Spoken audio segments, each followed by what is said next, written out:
Kasi nandun eh. Pili-pili pa nga sila hindi alam na nagbibinyagan na rin.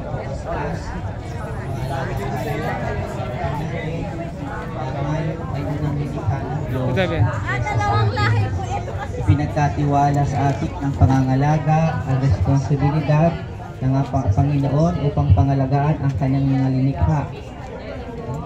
Kaya maging responsable po tayo mga tagapag-alaga ng ating mga alagang hayop. Nagbibigay ng kasiyahan, nakapag-aalis ng stress ang mga alaga natin.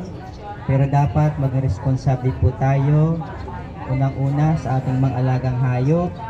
No? Likha sila ng Diyos. No? Katulad din natin na linikha upang magbigay kasiyahan, papurihan ang Diyos sa kanyang mga linikha.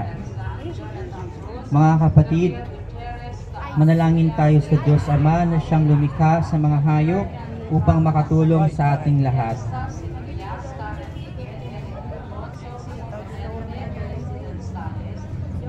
Manalangin tayo.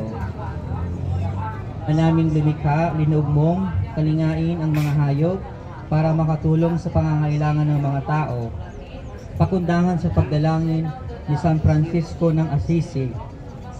Maganap nawa ang iyong kaloobang aming pinakinabangan o pakikinabangan ang mga hayop sa ikaluluwag at ikalulusog ng aming buhay sa pamamagitan ni Jesucristo.